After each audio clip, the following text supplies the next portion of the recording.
Hey guys, what is up? This is FirstTwoWeeks, and this is my guide to the Ultimate Ice Staff.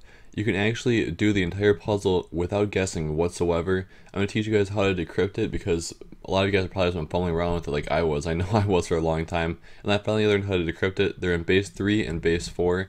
Base 3 with the dots and base 4 with the lines on the symbols above you. But first we're going to want to learn those two bases. We're going to want to learn base 10 decimal, which is actually what we know already. This is the decimal system is what we use every day. And so just to give you guys an example, let's take a 4-digit number for example. You're going to want to read it from right to left and multiply each number by 10 to the 0, 10 to the 1, 10 to the second, 10 to the third, and so on. But we only have 4 digits here. We're not going to be dealing with 4 digits in base 3 or 4 though, so we don't even need to deal with that. We'll only be dealing with 3 maximum in base 3. And so basically what we do is we multiply every number from right to left by, it's going to be 1 and then 10 and then 100 and then 1,000. And then you think this is pretty common sense because this is what we do every day. But in case you guys don't understand, I still do have another example here. Let's take a look at the number 115 for example. Alright, now with the number 115, as you can see, all we do is we take 1 times 100, 1 times 10, and 5 times 1. I actually do that right to left because you want to do it right to left so that way you can understand that it starts with 10 to the 0, 10 to the 1, 10 to the second, just keeps counting up from right to left. And once you add all those up, you get 115, which is the number we had originally. This is common sense, and you never do this in base 10 because there's no point to, because you just get the same answer as you already had. But we're going to be converting other numbers to base 10 and from base 3 and 4, that way we can decrypt the code. Alright, now we're going to be working in base 3, which are the dots on the right hand side over there. And what we're going to need to do is just multiply them the same way we did with base 10, but only with 3 to the 0, 3 to the 1, and we do this to the right hand side, starting with 0, as I said before with the base 10. And so we have 2 digits here, 1 and 2, reading from right to left, and it's going to be 1 times 3 to the 0, which is 1 times 1, and 2 times 3 to the first, which is just 2 times 3. So when we add those two up, we have 6 plus 1, and that is 7. So now let's go over and take a look at the base 4 and see if we can decipher the base 4.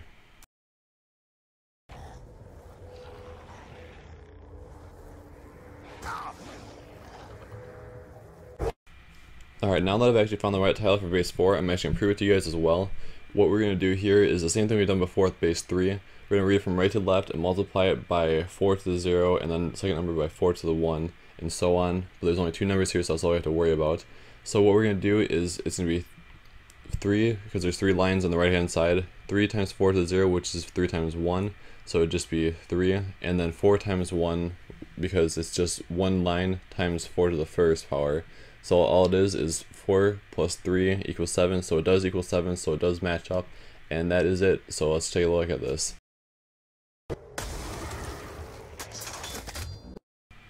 Alright, now that we saw that did work, we're going to be going to a more complex number for base 3 to show you guys how this is actually going to be done with more complex numbers, because the first couple of numbers really aren't too bad. This gets a little more complex, but this is as hard as it gets, so if you understand this, you should be good to go. Basically all we have is a third number, so third number on the left hand side. So we're going to be multiplying the number way on the left hand side by 3 to the second. Let's start into this here. It's going to be 2 times 3 to the 0th power, which is 2 times 1, which is going to be 2. The middle number is just a 0. It's a placeholder to make sure we know that there are 3 digits in this number instead of just 2. So we're just going to be multiplying 0 times 3 for that one, so it's just going to be 0. And on the far left hand side, it's going to be 1 because there's 1 dot, times 3 to the second because it is the third position. So it's going to be 1 times 9, which is 9, plus 0, plus 2. So 9 plus 2 is going to equal 11. And that's as far as we need to go with this number. So let's go into base 4 and see if we can find out that one. Alright, now we're going to go into the last base 4 combination I'm going to show you guys how to do. Yeah, it's a little bit sideways, sorry about that. I wasn't planning on doing this at the time. I'll get into that in a minute though, because I know how to do this. But anyways, for base 4, again, we're just going to be doing 3, which is on the right hand side, times 4 to the 0th power, which is 1. So it's 3 times 1. And then we have, on the left hand side, we have 2 times 4 to the first power, which is 2 times 4. So again, it's just 2 times 4, which is 8, plus 3, which 8 plus 3 is 11. So it does match the first number we had in base 3. So yeah, that's as complex as it gets right there for this puzzle. And the reason I did figure out how to do this instead of just guessing and checking like I originally had been doing, and even in this video I was still guessing and checking, but I was starting to do the wind staff puzzle and I realized Yeah, this is really difficult, and to try guess and check that, it would take 256 guesses, so it's a 256 chance that you'd actually get it. So yeah, I was not planning on doing that, so I actually got a hint from a friend, and he's like, hey, you know some base 4, right? And I actually know base 4 pretty well because I had learned that throughout computer classes in my high school, and I'm in college now. But yeah, that's how I actually knew how to do these, and I do try to do all these myself. I have done all these myself so far, except for that one hint right there, just how to decipher the wind staff puzzle. And I've already done this puzzle and the rest of the Easter egg for the ultimate ice staff, as I'll show you guys in a minute here, and that's what I'm progressing to go do right now. I'm just finishing up the rest of those, and I figured I'd let those play because I'm not going to go through all 6 of them because I figured that would be pretty repetitive. I think 2 is enough, especially with the complex one I gave you at the end. But yeah, so I will be doing the ultimate wind staff as well very soon. And I actually haven't solved the puzzle yet. I haven't attempted to, is the thing. I haven't actually attempted to solve that puzzle because I figured, as soon as I figured that out, I went back and looked at the ultimate ice staff gameplay I had, and yeah, it's actually pretty self-explanatory now that I know what I'm doing with base 4 on the wind staff puzzle. So I will be doing the wind staff puzzle as well soon, but let's start moving on back to the ice staff puzzle here. Alright, so the next step in getting the ultimate ice staff is getting the gravestones to freeze by shooting them with a normal ice staff, and then shooting them with a normal weapon to get them to break. You might even be able to throw frags at them if you're out of ammo and everything else, I'm not sure. But the gravestone is full of water, and so you freeze it and then you just shoot it and then it goes away. I actually tried out on this next one right here. The next one is on the hill on the excavating site, just coming back right from, pretty much right next to the first one. I actually tried just shooting it before it was even done freezing, and it still worked. And the third one, let's skip ahead to that one. And the third and final gravestone is back behind the tank station by generator number 2. So we're just gonna go over here on the hill, back over by this giant robot's hand. So if you see that, it's right next to it pretty much. You just go over here, shoot that, and then yeah, we're done with the gravestone step. The next step, we have to head back on over to the excavation area, and we're gonna go underneath where you first built the ice staff originally. And then we're going to switch all the levers so that the discs read blue on all sides. By the way, once you have blue on one dot of a disc, all the dots on the rest of the disc will also be blue. It will change all the dots. It doesn't just rotate colors. All 4 of them will be blue. So once you have all 4 of them, there are two levers by the way on the ground floor that you saw me there, and 2 levers over on these kind of floors where they're wooden floors, I guess. And you should be able to see them pretty easily because they're glowing bright blue from the outside, so it's pretty easy to see. Once all 4 of them are like that, you can actually just shoot the ice orb down there and it will teleport away. And you can even just shoot the ice orb first before you did it. That's how I did it originally. And then yeah, after you got that done, that ice orb will teleport back to the crazy place, and then we need to go charge it up with some zombie souls. Alright, now we're gonna head back down to the crazy place, the ice one over by generator number 6. As you can see there, I just grabbed the Thunder Punch reward, or whatever you want to call it. That's what I've been calling it, at least. You can grab the Thunder Punch reward if you haven't already. That probably will help, I would say. You place the ice staff on the stand inside the crazy place. And yeah, what I prefer to do with this, the first time I spot the 5-7 on the wall coming down the big tunnel to get to the crazy place. But yeah, I actually got the boom Hilda this time. I actually made sure I could pack it and get enough money for that this time. But I just went back up and grabbed the 5-7 and placed in my empty weapon slot when I stuck the staff down there the first time, because I didn't know what I was actually supposed to be doing. So now with the boom Hilda on round 13, yeah, it's pretty simple. There's not really much of a problem to it. But the thing is, I wouldn't ray train though. You probably could. I mean, you probably could find a place to do it. But I really don't like ray training with these rocks here. That's definitely not a good option, I would say. So I just got I can just punch them away, or I can have my claymores, which I put 2 more claymores down there because you get more at the end of every round from the pyramid as well. And yeah, it's not too bad. If you're having problems with it, I would say go run away to a stand like I do during this a little bit. While you're having like too many zombies come at you, I would just run up to the staircase up here. The rocks don't go up here, they only go down towards the middle section, and by the pedestal, of course, as you saw right there. But they don't go up there, so if you want a little bit more room to try to get away, you can just pound through a few of them real quick with the boom Hilda, and that's not a problem. Even on like more of the higher rounds, I would say it's not too much of a problem as long as you're not too high of a round, because yeah, the boom Hilda won't do much on like the really high rounds, so I definitely recommend doing these on at least the mid-20s. You could possibly do it on 30s without much of a problem though, I would say, but yeah, there's no reason to do it on the 30s though. You'll have plenty of money by then to do everything you need to do.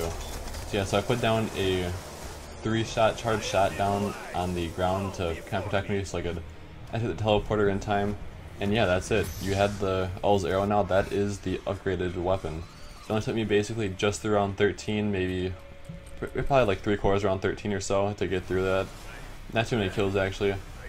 Yeah, that is it for the Owl's Arrow guide for the Ultimate Ice Staff. Now I'm going to actually go on to the Ice Staff, to how to build the Ice Staff itself, because I figured most of you guys probably know how to do it already. It's been out for like a week and a half or so. So I figured most of you guys will actually be able to build the Ice Staff by yourselves, but if you can't, or if you just want tips on how to do it and how to find it easier, because there is a way to find it easier, just keep watching the video. But I'm actually going to save the Owl's Arrow gameplay for the end of the video more than for right now. Alright, and now I'm just going to do a quick tutorial on how to build the Ice Staff itself actually. And what you need to do is, the first thing to do is grab a shovel from the spawn room. There are 2 shovels in the spawn room, one right here I'm showing you, and one right where I'm looking right ahead of me down the staircase. Right down the staircase to your left there will be another shovel. They're both there all the time though, so you really only need one. And the next step you need to do is you need to dig it up, but you can only dig it up on snow rounds. That's the only way you can get the Ice Staff parts. Otherwise, if you're doing it on other rounds that aren't snowing, because the weather does change every round, once the weather changes to a snow round, you know you can find it somewhere. And it's actually pretty common to find, as you saw. I found it pretty quickly within only round 10 just itself. And you also need the music disc, which I grabbed earlier before doing that actually. Is always inside that tank station right there. There's one spot right where I showed you. There's another spot right next to the mystery box spot, and there's another spot on the opposite end of the room. It's kind of like if you're going to exit it from the other side, exit the building from the other side over there. And then you need to go underneath the pack-a-punch machine and go grab the gramophone. You're going to also need the black disc, which I will show you in a minute on how to get that too, because you do need that to open up the main chamber to get the Ice Staff. And so there's one spot for the black disc right here in this wheelbarrow. There's another one where I find it over here next to this little generator thing. And there's a third spot right next to how you would get to generator number 6 on the other end, but still on the excavation thing, like right at your eye level as you're passing on that little narrow pathway. And so now that we have the gramophone, we're not going to open up the main chamber yet. Actually, I think I already did in this video, but I'll just go back to it and show you guys that anyways. Now we're going to go down to the crazy place. This is the blue disc. This is what we use the blue disc for, is to open up the crazy place over here. And that way we can grab the gem, because you do need the gem to power it up, or to make the Ice Staff as well. So you need the gem and the 3 staff parts. And I'm doing this on round 11 as you saw, and I did like basically all the ultimate stuff on round 11 as well, I think. So you can get it fairly early, it's not too much of a problem, but you do need to open up pretty much every door to get to it, is the thing. And so once you have the gem and the 3 parts, you can then go back to the Ice Staff place underneath here, which you have to place the pineapple on it over here to get down underneath the the pack-a-punch area over here, so you can get down to the Ice Staff building area. So this staircase will open up for you, and then we're going to go back down there, back when I have the actual part for it now. And now we're going to build the Ice Staff with those 4 parts. That will give you the Ice Staff, and that is it. So make sure to leave a like if you enjoyed this.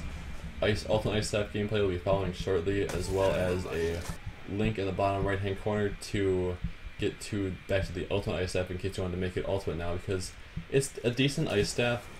This is actually the Ultimate Ice Staff gameplay right now, but it's a decent staff just itself alone, but on around 20 or so it gets to be pretty useless, where it's just there's not much of a use to it. It only kills like 6 at a time anyways, but with this, if you charge it up, it can kill entire floors, because it just creates this big swirly vortex underneath it where it will kill any design that comes in underneath it. And yeah guys, that is pretty much it. I will have some strategies up soon, but first I want to get the wind staff done as well, because that's basically the only other useful staff for high rounds.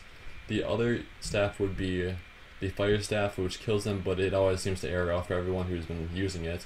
And the lightning staff is useless on high rounds, so that is, yeah, that's the only 2 staffs I'll be using probably. So thank you guys for watching, and I will see you guys later.